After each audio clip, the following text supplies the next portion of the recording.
গত এই বাসন্তী পুজোয় মুর্শিদাবাদ জেলার औरंगाबाद উচ্চ বিদ্যালয় তাদের প্রাইজ দেওয়া হলো যারা মাধ্যমিকে লেটার মার্ক পেয়ে পাস করেছেন 12 জনকে।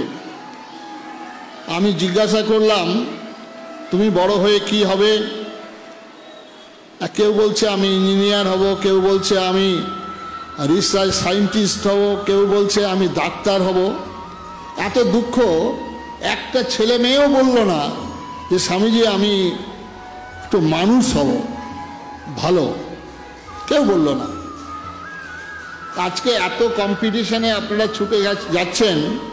আমার ওখানে স্কুল আছে 12টা স্কুল, একটা স্কুলে 3000 বাচ্চা ক্লাস 4 পর্যন্ত। কল্পনা করতে পারবেন?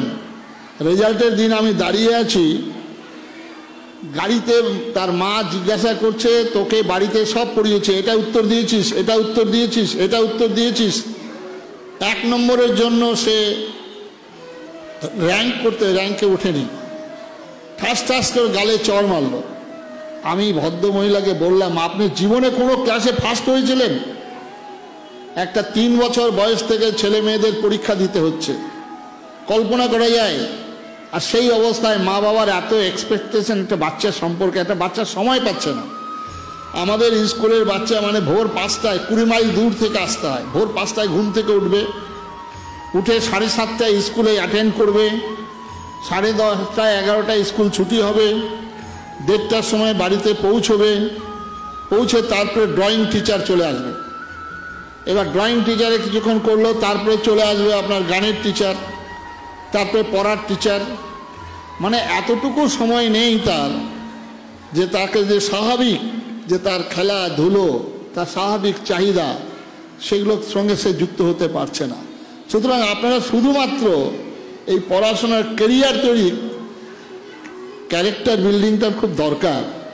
না হলে আজকে মন্ত্রী বলছেন আমি ব্রাহ্মণের ছেলে, আমার কোয়ালিফিকেশন এই, আমি নরেন্দ্রপুর রামকৃষ্ণ মিশনে পড়াশোনা করেছিলাম, আমি 4টা দপ্তরের প্রধান।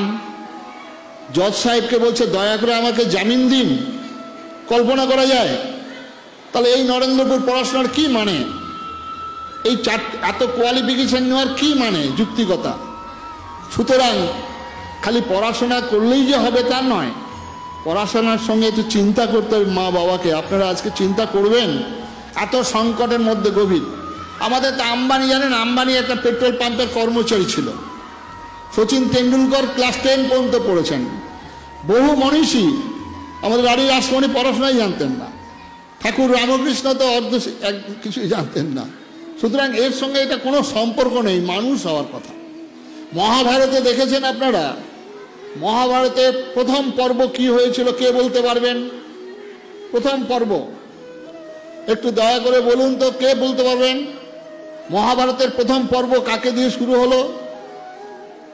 ভীষ্ম পর্ব। কারণ ভীষ্ম ছিল তদানীন্তনকালের অভিভাবক। এই ভীষ্ম ছিল প্রাজ্ঞ, বয়োবৃদ্ধ, বিরাট যোদ্ধা, জ্ঞানী, কিন্তু তিনি তার যারা বংশধর তাদেরকে ঠিক মতো পালন করতে পারেননি। তাই ভগবান কৃষ্ণ মহাভারতের প্রথম ভীষ্ম পর্ব ভীষ্মকে বধ করেছিল। আজকে অভিভাবক অভিভাবিকা মহাভারত থেকে শিক্ষাটা নেবেন। তারপরে বধ করা হয়েছিল কাকে জানেন? কোন পর্ব? দ্রোণাচার্য পর্ব।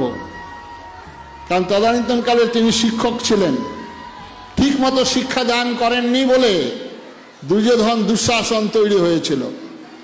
সুতরাং শিক্ষক যারা অভিভাবক আমরা আজকে আমরা দায়ী হয়ে পড়েছি। সুতরাং আজকে ছোট্ট ছোট্ট বাচ্চারা সেজে গুজে রয়েছে, অনুষ্ঠান হবে।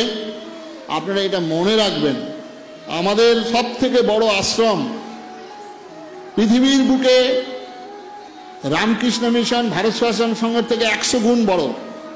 ভারত সেবাশ্রম সংঘ, তারপরেই রামকৃষ্ণ মিশনে ঠাকুর রামকৃষ্ণদেবের, মা সারদা, বিবেকানন্দের পুজো হয়। ভারত সেবাশ্রম সংঘে পুজো হয় আচার্য স্বামী প্রণবানন্দজি মহারাজের। এই দুটো আশ্রমের থেকেও বড় আশ্রম হচ্ছে আপনারা যেখানে আছেন, গারস্থ আশ্রম। তাহলে এখানে কার পুজো হবে? এখানে পুজো হবে মাতা মেয়ে পার্বতী দেবী পিতা দেব মহেশ্বর। তার জন্য বলা হচ্ছে মাতৃদেব ভব প্রথম, তারপরে হচ্ছে পিতৃদেব ভব, তারপরে আচার্য দেব ভব। সুতরাং আমাদেরকে মানুষ বলা হয়।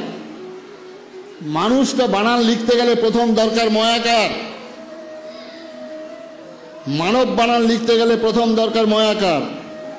তাহলে মানুষ যদি হতে হয়, পূর্ণাঙ্গ যদি মানব হতে হয়, তাহলে প্রথমেই দরকার ময়াকার, মা। সেই জন্য আমাদের বিজ্ঞান বলছে আমার দেহের মধ্যে 85% কাজ করছে মাতৃ অংশ। সুতরাং মা, আপনাদের কাছে প্রার্থনা, একটু চিন্তা করবেন, একটু কাঁদবেন, একটু প্রার্থনা করুন। ভয়াবহ পরিস্থিতির মধ্যে আমরা রয়েছি। আজকে মানব সভ্যতার একটা সংকট এসে গেছে।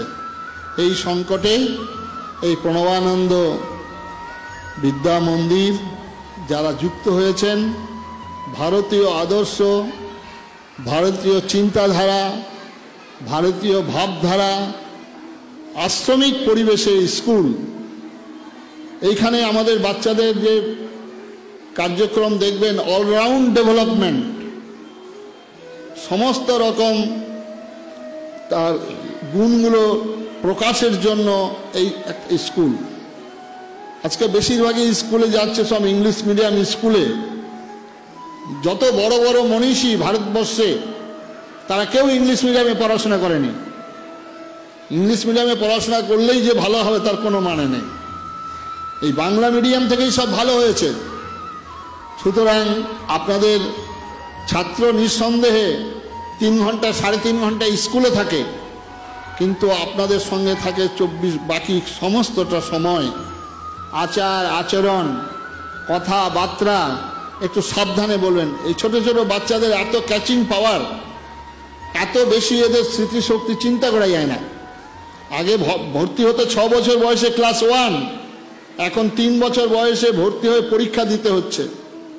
আমাদের ওদিকে একটা স্কুল আছে, ক্রেস স্কুল, 12,000 টাকা পার মান্থ।